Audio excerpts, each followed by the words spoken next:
নমস্কার, আমি সায়ন্তন আর in love with সয়েলে আপনাদের সবাইকে স্বাগত। আশা করি আপনারা সবাই ভালো আছেন। যদি আপনি আমাদের চ্যানেলে নতুন হন তাহলে অবশ্যই আমাদের চ্যানেলকে সাবস্ক্রাইব করতে ভুলবেন না। আজ আমি আপনাদের একটা বেয়ার রুট রোজ আনবক্সিং করে দেখাবো। I am so excited. কয়েক ঘন্টা আগে আমি ডেলিভারি পেয়েছি।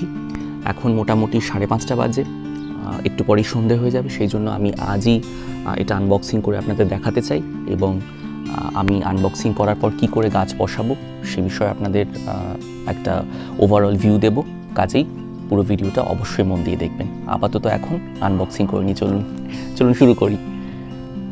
আচ্ছা, আগে বক্সটা কোত্থেকে কাটবো আমি একটু দেখে নিই। বোধহয় এদিক থেকে কাটতে হবে।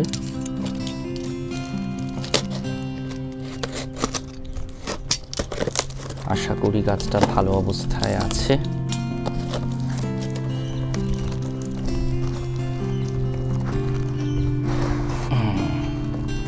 ইয়েস,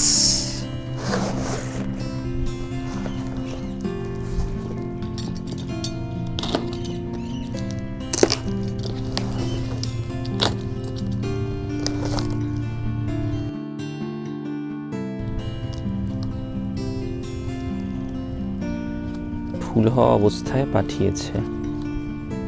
ওকে, রাইট।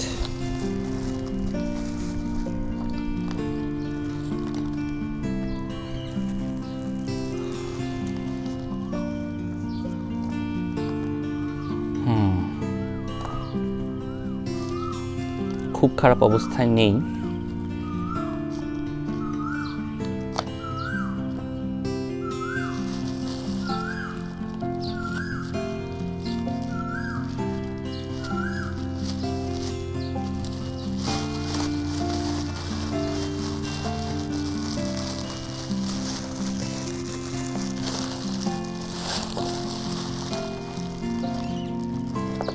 আচ্ছা, বেশ কিছুটা মাটির সঙ্গে আছে,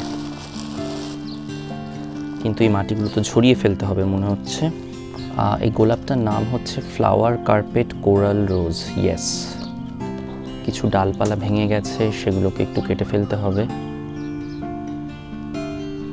গাছটা বেশ ভালো অবস্থাতেই আছে, কিন্তু খুব গরমে এবং এত দূরে আসার জন্য একটু ক্লান্ত দেখাচ্ছে। ঠিক আছে, আজকে এটা রিপোর্ট করব না, আগে আমি মাটিটা ভালো করে ধুয়ে নেব, পরিষ্কার করে নেব, তারপর কাল আমি এটা রিপোর্ট করব।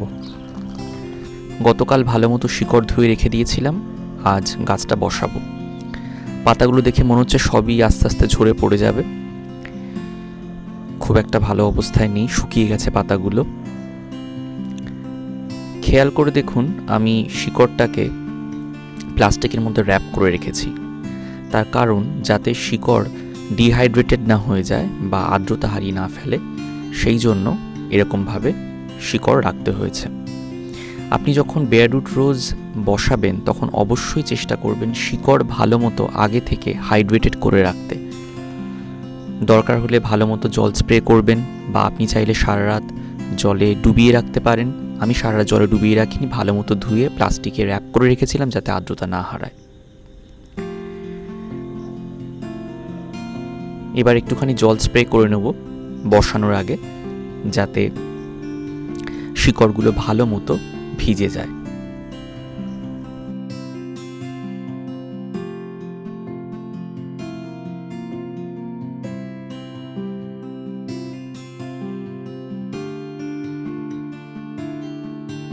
এবার আমরা গাছটা বসাবো। আমি একটা 6 ইঞ্চি বাই 6 ইঞ্চির টব নিয়েছি, পুরনো টব। খেয়াল করে দেখুন, একাধিক ছিদ্র আছে টবে।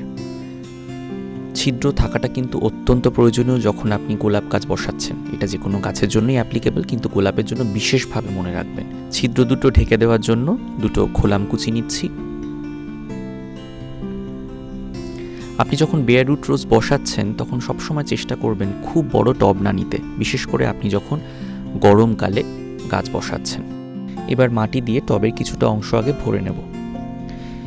এই মিশ্রণটা আমার নিজের তৈরি করা, আপনারা চাইলে দেখে নিতে পারেন, আমি লিঙ্ক নিচে ডেসক্রিপশনে দিয়ে দেবো। এবার আমরা গাছটা বসাবো। বাকি অংশটা মাটি দিয়ে ভরে দিচ্ছি। এবার ভালো মতো মাটিটা সেটেল করে দিন, যাতে কোনো এয়ার পকেট না থাকে, সেই জন্য একটু চেপে দেবেন। এবার আমরা জল দেব।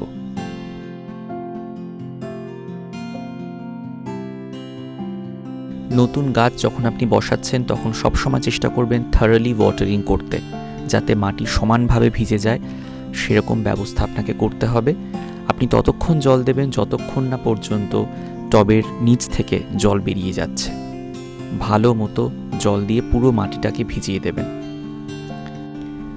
এবার আমরা মালচিং করব। মালচিংয়ের জন্য আমি এখানে ভার্মি কম্পোস্ট নিয়েছি। আপনারা চাইলে ভালো মানের গোবর সারও ব্যবহার করতে পারেন, কিন্তু আমি বলবো ভার্মি কম্পোস্ট বেস্ট মালচিংয়ের জন্য। আস্তে আস্তে মাটির উপরের ভাগে ছড়িয়ে দেব সমানভাবে, এবং ঢেকে দেব পুরো উপরিভাগটা।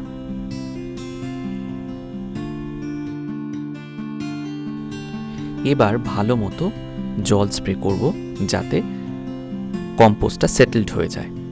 গরমকালে বেয়ার রুট রোজ বসানোর পর অবশ্যই গাছকে ছায়ায় রেখে দেবেন এবং মাঝে মাঝে জল স্প্রে করবেন, তাতে গাছ ভালো থাকবে।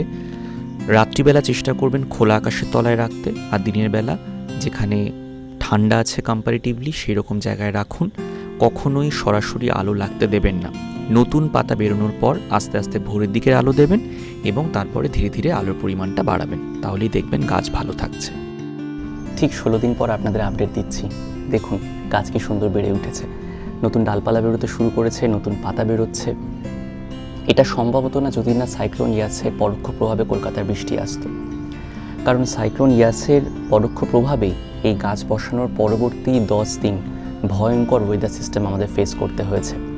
রাতের তাপমাত্রা 29 ডিগ্রিতে পৌঁছে গেছিল, দিনের তাপমাত্রা 40-এর আশেপাশে ঘোরাফেরা করছিল, তাপপ্রবাহ হতে শুরু করেছিল, বৃষ্টির সম্ভাবনা ছিল না। ফলত এই গাছকে যথেষ্ট লড়াই করতে হয়েছে। আমি তো আশা ছেড়ে দিয়েছিলাম, আমি ভেবেছিলাম গাছ বাঁচবে না।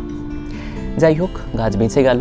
তবে এই পুরো প্রসেসটার মধ্য দিয়ে আমি কিছু জিনিস শিখেছি, সেটা আমি আপনাদের সঙ্গে শেয়ার করতে চাই। প্রথম কথা হচ্ছে, আপনি যখন গরমকালে বেয়ার রুট রোজ আনছেন তখন অবশ্যই চেষ্টা করবেন একটুখানি ওয়েদার সিস্টেমটা দেখে নিতে। অর্থাৎ আপনি গাছ আনানোর পরবর্তী 10 থেকে 15 দিন ওয়েদার কীরকম থাকছে তার ফোরকাস্টটা যদি একটু দেখে নেন, তাহলে আপনার পক্ষে সুবিধা হবে সিদ্ধান্ত নিতে যে আপনি আদৌ গাছ আনাবেন কি আনাবেন না। এটা কিন্তু খুব ইম্পর্ট্যান্ট। এই বিষয়টা আমি আগে খুব একটা গুরুত্ব দিয়ে দেখিনি, কিন্তু পরে আমি অনুভব করেছি যে এই বিষয়টা কিন্তু খুব গুরুত্বপূর্ণ।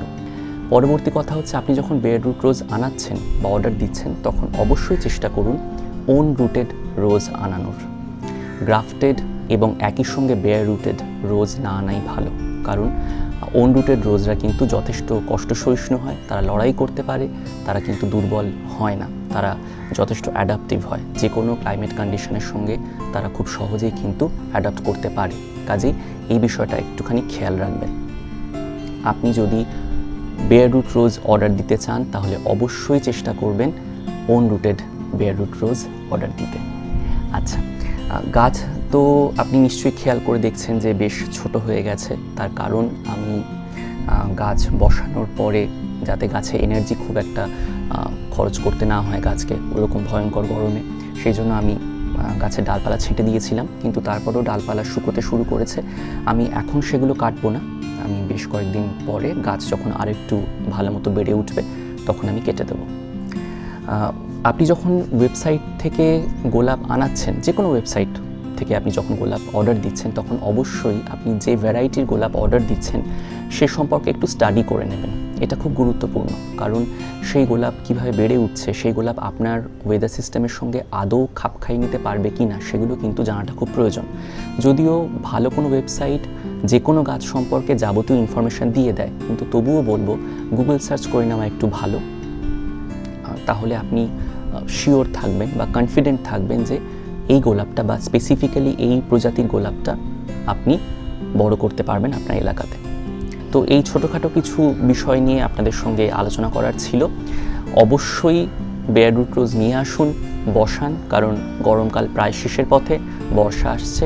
আমার মনে হয় আপনাদের সফল হওয়ার চান্স নিশ্চয়ই অনেক বেশি হবে। আমার মতো কষ্ট আপনাদের সহ্য করতে হবে না, এই আশা রাখবো। আর আমি অবশ্যই যে ওয়েবসাইট থেকে গোলাপ আনিয়েছি সেই ওয়েবসাইটের লিঙ্ক নিচে দিয়ে দেবো। আপনি চাইলে ওদের ইনস্টাগ্রামের প্রোফাইলও ফলো করতে পারেন, ওখানে ওরা খুব দ্রুত আপডেট দেয় কখন ওরা নতুন প্রজাতির গোলাপ আনছে বা কখন পুরনো গোলাপ আবার রিস্টক করছে, তো সেই ইনফরমেশন আপনি ওখানে পেয়ে যাবেন। কাজেই নিশ্চিন্তে বেয়ার রুট রোজ বসান এবং আমি যেভাবে বসিয়েছি সেই মেথডটা ফলো করুন, দেখবেন আপনার গাছ খুব ভালো থাকবে এবং আপনিও ভালো মানের গাছ আপনার বাগানে নিয়ে আসতে পারবেন। যদি কোনো জিজ্ঞাসা থাকে এই পুরো ভিডিওটা নিয়ে, তাহলে অবশ্যই প্রশ্ন করতে পারেন। সবাই ভালো থাকবেন, সুস্থ থাকবেন এবং অবশ্যই আমাদের সঙ্গে থাকবেন।